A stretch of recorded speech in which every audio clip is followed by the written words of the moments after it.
Hey, welcome to another edition of Kyle Meredith with. It's the interview series presented by WFPK at WFPK.org, Consequence, and the Consequence Podcast Network.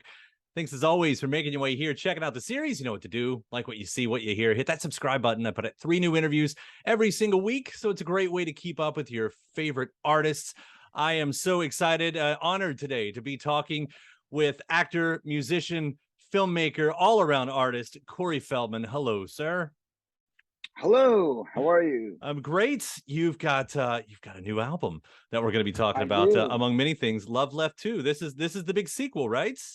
That's right, the big sequel, and it's part of a much bigger epic sort of project of epic proportions, I guess you would say, but it's part of a box set. Mhm. So it's not only my first sequel in a musical form, but it is also my first box set.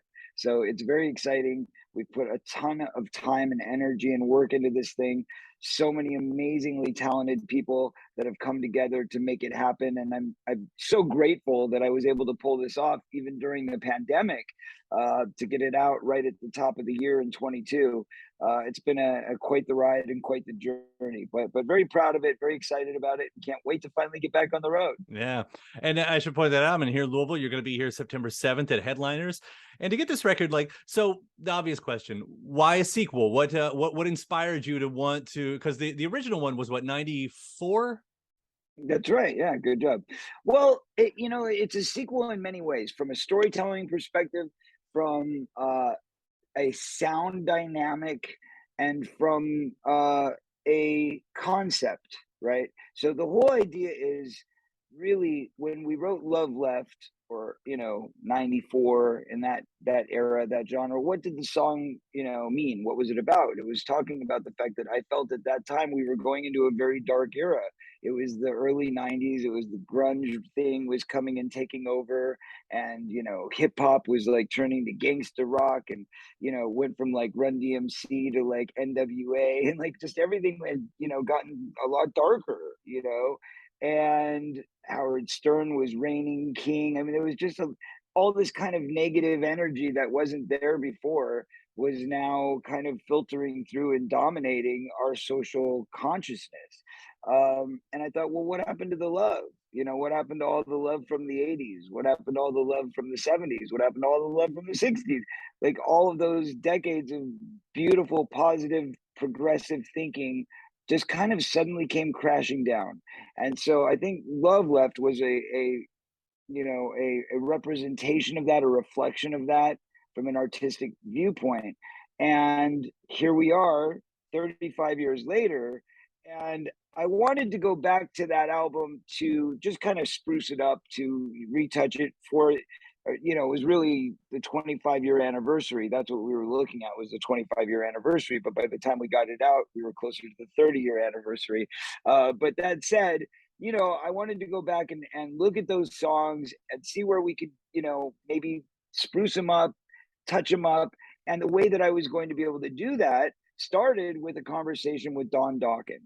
And that's because Don Dokken and I met randomly, and he says to me, I've been, knee deep in this project releasing, Dawkins Lost Records. And I said, well, what did that entail? And he said, well, we went in and we had to bake all the 2-inch tapes. And I said, baking tapes? What do you mean? How does this work? I've heard this in the past, but I always thought it was like some folklore thing. And he's like, no, you can really do it, but it's a process, and you've got to have the right people and the right type of machinery, and da da da da da. So I said, well, if that's true, I would love to explore it, because I've got all of these all of these 2-inch tape masters that are sitting in my vaults that I haven't touched in 20 years, 25 years. And I would love to see if they're still any good. He says, well, chances are they're not. He said, do you think they have any damage? I said, they absolutely do. They had mold on them. They'd been through floods. They'd been through fires. They'd been through all these things. I'm lucky they're still in their cases. And he said, well, let's get them in right away, see what we can do. So that started the process. And he was able to help me curate the box set by going through and baking these tapes and digitally cleaning them meticulously, inch by inch, with chemicals, and then digitally transferring them to where we were able to divide out all the tracks and remix and remaster basically the bulk of the album. And in doing so, I found all of this stuff that was from that era that had never been released. So I thought, well, wouldn't this be fun if I maybe spruced up a couple of these other songs and released them for people to hear for the first time? And then I thought, well, since it's the middle of pandemic and nobody's around, we're not doing anything, I might as well, be creative and maybe come up with a song or two that I can tack on to the end of the original album. Because a lot of times people do a re-release of their original album and then they'll do like Right. one or two new songs in the vein of that album. So that's how it started. I did one or two songs in the vein of that album, the same type of a sound, the same type of idea. And then next thing you know, I just started writing and writing and writing, and it just went on because here we are. I was locked out of the country. I was living in a third world country. We didn't have access to anything. And by the time 5 months after being locked there, I got my engineer to come up to where I was and bring some gear. And I was like, let's just get these ideas down. So it started with 3 songs.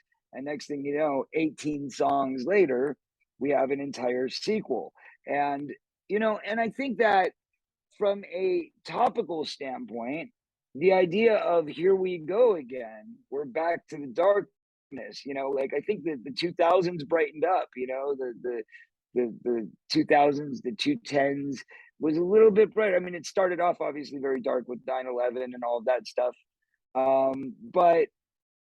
But we kind of, I think around 2003 to 2004, things started to get brighter and cheerier, and it seemed a little better for a while. And I think that lasted for about 10 years. And then we got to about 2015 and everything just started like dark cloud coming back over again. And so here we are, ironically, 30 years later, as a songwriter and as an artist, I look at it and say, what can I do to contribute? How can I help raise the moral consciousness, and so I think in doing so, I was able to create songs that both fit the mold from an artistic standpoint, as well as a creative standpoint, and then still pushed a message of positivity, which is the important thing. Because, obviously, if we're going to question where the love is gone, then we better have an answer, and it better be a good one, right? So, and I think we came up with some good answers, and I think we were able to bring that love back. And no better way to bring the love back than to do it in the shape of a giant heart. So I have a big heart on is the bottom line. I have a big heart on my desk. I have a big heart on your desk. I have hearts all over the place, and they're giant. I mean, we're talking 2 feet by 2 feet. These boxes, they're just like you see behind me. It's a giant box, but big heart, and it's a colorful heart, and it's a rainbow heart, and there's some original art on there from the original artist Howard Tiemann, who did my original artwork for the first Love Left album. He came back, did some new drawings, updated some of the art with new characters that both describe the song titles as well as some of the topics. So one of the songs from the original album was called By God, which was about racism.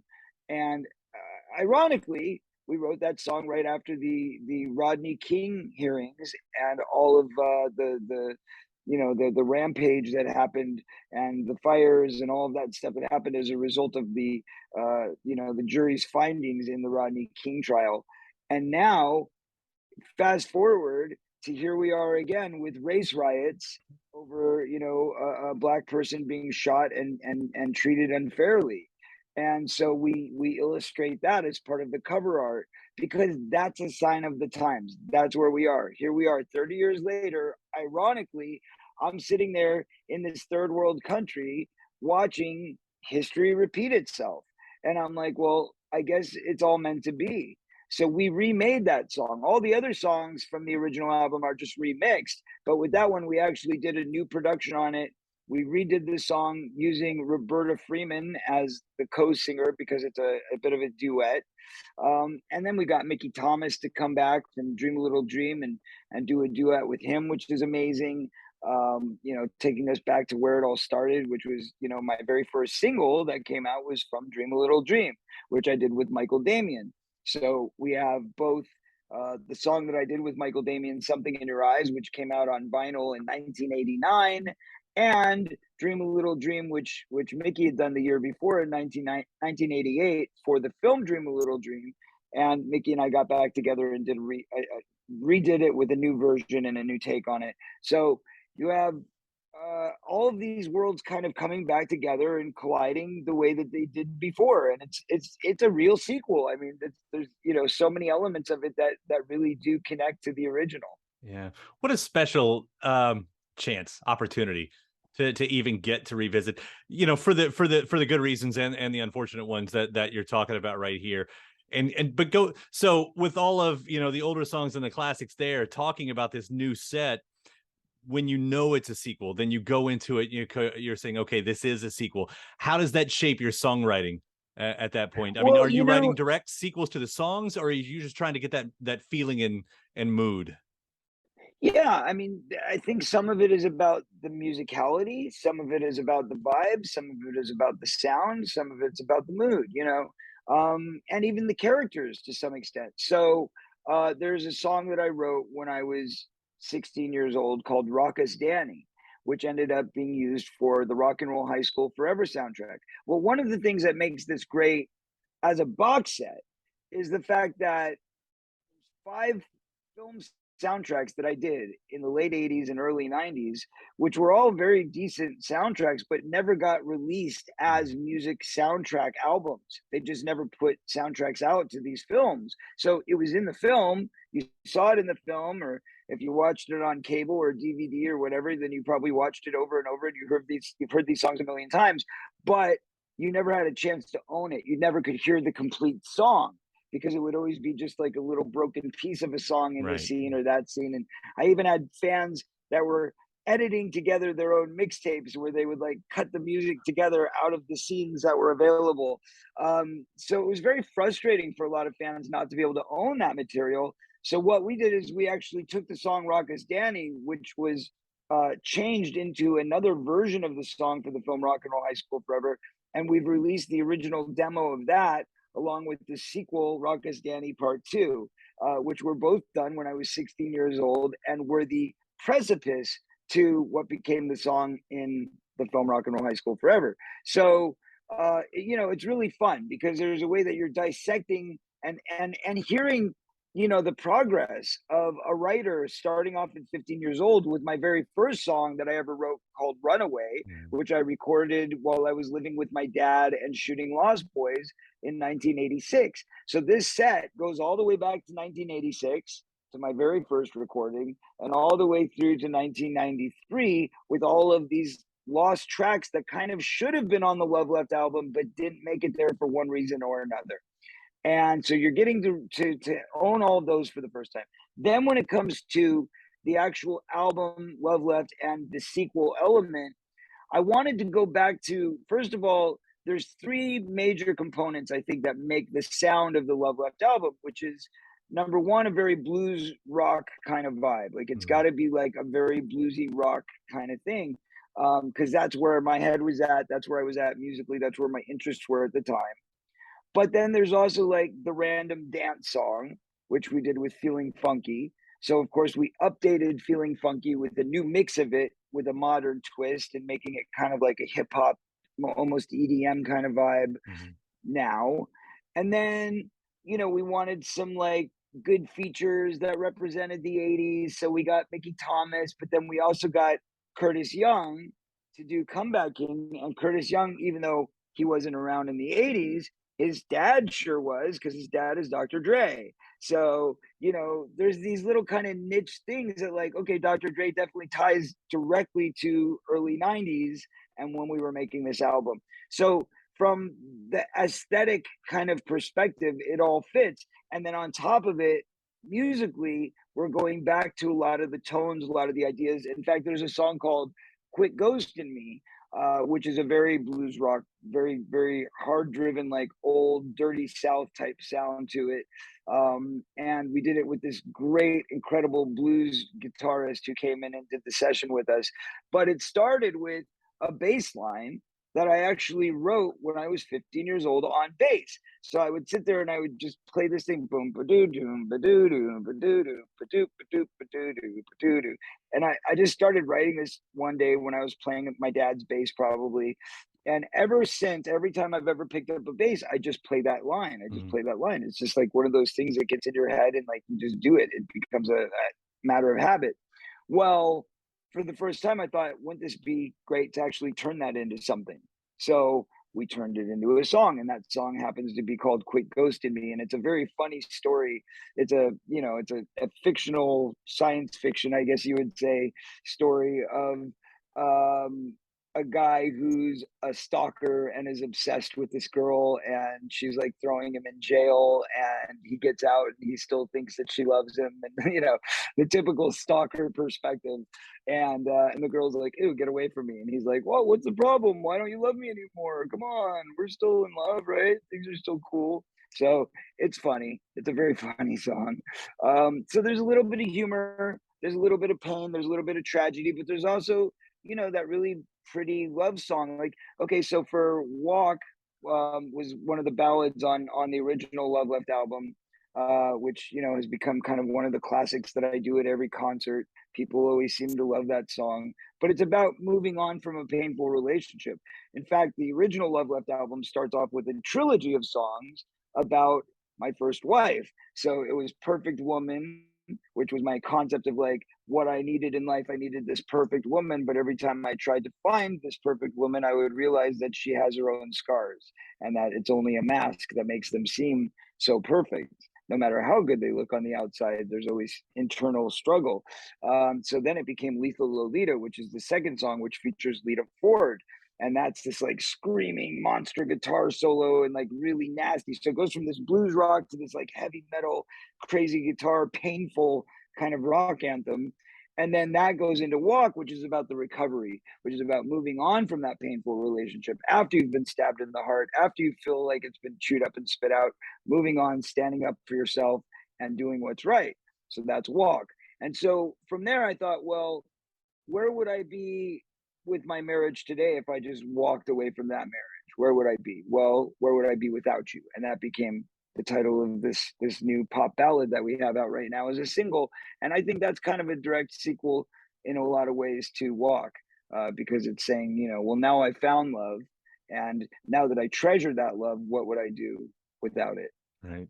And to get all those different genres and styles, I should say, throughout that. I mean, I think that's what always been what's been fun about listening to your music is getting those. You mentioned Comeback King in there as well, and especially when he does his hip hop verses. I mean, for us fans, as you're saying, and as I'm actually being enlightened about this because I wasn't able to pick up on everything, of course, but hearing those, I don't know if you call them Easter eggs or whatever, but but what Dream a Little Dream, in Funky, Lost Boys in Comeback, you it's not like it feels like this whole The project, themes are yeah, there, right? the whole project, all the parts of your career and your life get to all be folded into one. I think that's what's really fun about those little moments right there. Yeah, exactly, exactly. And there's lots of Easter eggs like that throughout this thing. And that's exactly what makes it fun. I don't see how any fan of pop culture, fan of the 80s, fan of the films that I was a part of would not fall in love with this box set because I mean, everything from you get your own teen magazine, which we created, which is called 22 Magazine, and Mhm. it comes with the set. And it's got all the lyrics, all the liner notes, rare photos that have never been released from my early days in the studio and working with all my different, creative partners. I think there's even some stuff of MJ in there and Corey Haim and just, rare photos, rare, untold stories. And then you've got a DVD. We've got two DVDs, in fact, that come inside it. One of which has got a documentary, which we made, a brand new documentary called Corey Feldman, Artist, the Man Behind the Love.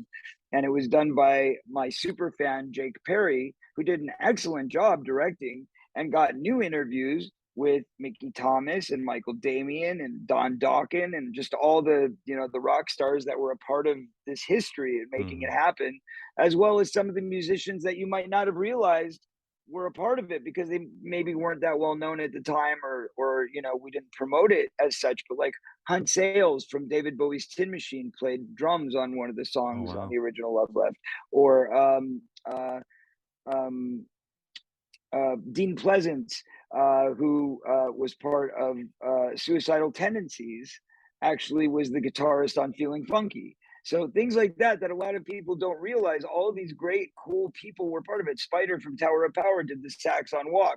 Like, you know, it's laden with these amazing artists all throughout it. And then you get to finally hear the stories about how it all, you know, came together and Mhm. how it all worked. So the documentary is a lot of fun. It's very exploratory. It's very informative.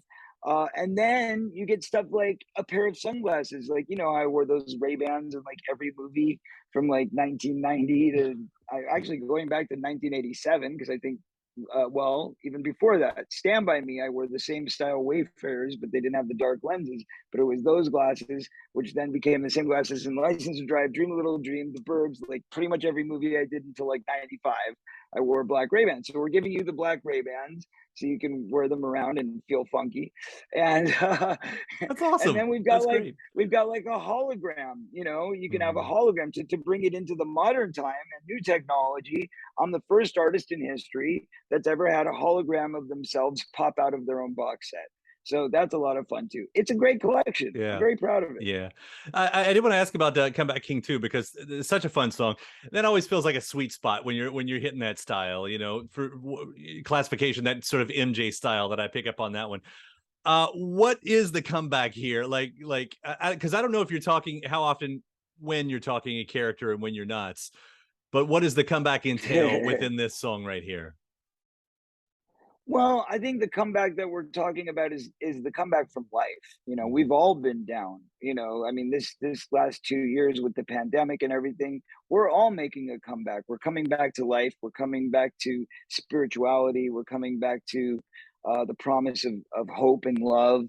We're all coming back from a very kind of disheveled and distant place, and in some cases, a very dark place. You know, for me personally, I went through a very difficult few years after I released my documentary. And, you know, it was just really unfortunate timing because I spent $1.5 million trying to get it made and getting it out to the public to get my truth out there. And then, like, literally the whole world shut down the next day. And I didn't have the opportunity to ever even really tell my story or explain myself. And unfortunately, with the movie getting hacked and all of these things that happened, it just all kind of fell by the wayside. And I felt like I missed a big opportunity. So there was a lot of hurt, there was a lot of pain that I had to process, and then coming out of it on the other side of that and coming back to where I was. So yeah, the lost boy been redefined, divine aligned, you know, it's all true because at the end of the day, it's God's divine alignment that brought me back to where I am today. And through his grace, people are actually accepting of it. You know, we didn't know what would happen. You know, like I could have come back out again and people could have said, oh, you know, whatever with him, we've already heard his story, we don't care. You know, you never know. But that's the way I look at things. I look at things very humbly. You know, I don't assume anything, and I don't have the pretense to think that, oh, just because I'm putting something out, it's going to do great. In fact, I usually think it's probably not going to do well at all, and I'm going to lose lots of money. But hey, I'm doing it for the love of art. And, you know, when Comeback King, which by the way, we got no media support, we didn't put it out as a radio single. We only literally just kind of dropped the video with no promotion, no marketing, nothing behind it. And it went viral anyway. Mhm. And we've gotten over 500,000 views. So that's like a blessing. That's a grace from God. Now we're much more serious because I just signed with Sony for my distribution. So for the new single, Without You, we are going to go for radio. We are going to hopefully get on to the Billboard Top 40. And that is the goal with this one. And we've just shot a new video, which hopefully will be out very soon. Awesome. I know a lot of people over at the Orchard, the imprint of Sony that you're talking about. A lot of good people over there. Yes. Yeah, yeah. Yeah. That was fun to see that that you were kind of hooking up with them too. That was that's again, that's just good people. So that It's a very good group, and I feel very blessed. Trust yeah. me. After 35 years in the music industry, to suddenly get that kind of a connection and to be able to put out my music on a much bigger level, you know, on a much wider basis, and to have that kind of a team of support around me, I'm very, very grateful. Michael DeBarge is very in deep, let's say, with the Orchard Group and Sony, and he's a guy that his family, you know, the DeBarge family, has been around forever in the music scene, and he was actually partially responsible for helping to get, you know, Go For It on the charts, You Are Free on the charts. So he's been a big part of building the music career up to where we are today. Yeah. So you talk about the story, telling your story and how it unfortunately hit with the pandemic. Is there still space and traction for those bigger projects to eventually come out? I mean, in one sense, you get to tell that story through your art like this, but as far as you know, as you Yeah. say, the documentaries and I go, I mean, what is the next Well, step on that side I, of your life? you know, listen, as a activist, I have been very involved. I'm an ambassador for Child USA.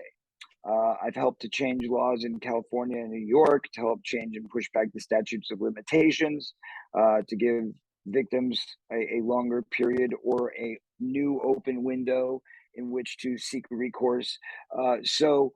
That has been a very fulfilling and instrumental part of my work and what I've been doing during the downtime. That said, as far as the documentary itself goes, I've kind of let it go. I feel like I'm over it. I don't think that there is a need to continue to perpetuate it. And the reason for that is I left it up for a year. It was streaming for a year, even with all the problems we had. I made sure that everybody who paid for it got a chance to see it. And we kept it up. Like if you had the code, if you were Hmm. given the code back when we first did the premiere, we left it up for a year, so you could go back and watch it as many times as you wanted. So we didn't even limit it to per viewing because we wanted to make sure that we overcompensated for the people who lost out. But that said, um, we I don't think that there's a reason to keep it going. I think I've told the story. I kept my promise to my best friend. That's what I said I was going to do. And now it's time for me to move on with my career, my family, my happiness. And I think being weighted down by living in the past is not going to feel like progress for me. You know, I needed to get it out. I needed to expel that. And that's why I wrote my book. I made the Lifetime movie, I made the documentary, and now I'm done living in the past. Now it's all about the future. And that's another thing of what this box set represents.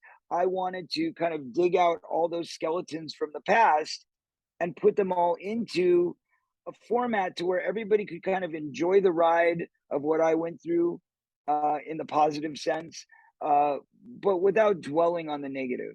And one of those things that I think bridges that gap for me, is the fact that, look, you know, like I said, when you go through, if you buy this box set, everything that's in it, from the documentary to the magazine to, you know, the photos, the rare photos, the rare video clips. I mean, we've got like video footage of me and Michael Jackson hanging out in Palm Springs, and I tell the story about how when I played him "What's Up with the Youth," and he thought it should go number one, and it's a great story. It's very compelling, and you get to watch Michael on video, and you know, you get to see rare photos or video footage of like Corey Haim coming up on stage with me in 1988, and you know I'm doing a concert and I bring him out and we're in Idaho and like the whole place erupts to the point where the sonic audible screaming was so loud that you literally couldn't hear the music because it's just like the music's like broken up like you know, with all the screams coming through. But it's fun to watch. It's fun to go back to that place and realize where we were and where Hmm. we came from and how far we've come, you know. And fortunately some of us, you know, fall by the wayside, but I'm here to carry the torch, and I'm grateful to be here to carry the torch. And as one of the last living remnants of a foregone time, I feel that I'm very grateful and happy to have the memory and the clarity that I have so that I could express all of those things, so that I could share those things. I'm really grateful also that I had the sensibility to hold on to so much stuff, that I have all of this that I can release to the world and put back out there. And for fans of pop culture and people who love that era, it is a gold mine. It's a Hmm. virtual gold mine.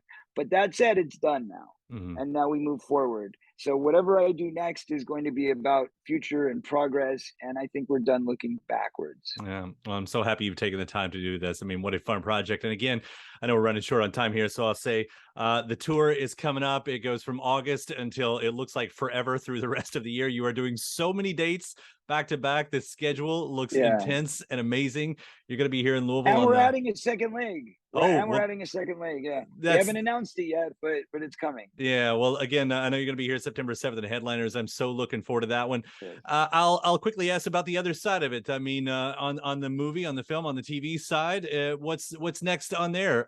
If there's anything, I mean, you might just be concentrating on this right now because, as we just said, there's a lot on the way. But are you sort of Yeah. keeping your eye on that ball as well? Yeah, I mean, the first thing most important right now is also figuring out a way to get this music digitally released. So we're looking at a digital release of the box set in the near future. That's kind of my next big thing. Probably a few more singles, a few more videos. We're, as you said, going to be touring onward through the rest of the year.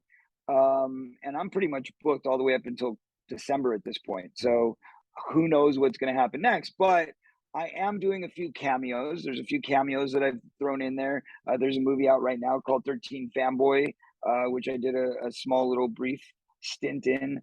I think there's like probably 3 or 4 more that are on the way that are in process somewhere along the way that I did cameos in. So there's a lot of little cameos. There's a couple fun ones. I'm actually recording an animated short film today that I'm doing some voice work on. So I still do little acting bits here and there. But, am I going to have the new Corey Feldman, headlining feature film coming out anytime soon? Probably not. There's still a little bit of soreness and irritation when it comes to my feelings towards the film industry in general. And it's going to take some time still to heal from all that. But that's why I'm quite happy to be recording music and giving it to the fans directly and live and getting to be there in person and feel the love and share the love and it's going to be the summer of love. We're heading into the real summer of love and I'm so grateful. 22, my lucky number. Here it is. I'm not lying. Can you see that? Nice, Big nice, 22. absolutely, yep. Yeah. So, I'm very grateful for this summer of love in 22. It's all seems to have worked out in some kind of miraculous way. It's symmetry and it's all working together. So I'm grateful to be here. I'm grateful to be alive. I'm grateful to have the beautiful family that I have. I'm grateful to have the incredible Feld fam and the fans and the love that we all share. And I can't wait to get on the road. 3 weeks till I get there. I will see you soon. Thanks for continuing to preach that message of love to Corey, and thanks so much, seriously, for taking the time to talk about it today, man. This has been so much fun. Absolutely. Thank you, Kyle. I really appreciate your time and thank you for supporting us. And I hope to see you in person. I hope you come out in Louisville and say hello. I'll be there. Absolutely. All right, man. God bless. And thanks to my guest. Also, thanks to you for checking out the episode in the series. Before you get out of here, hit that subscribe button.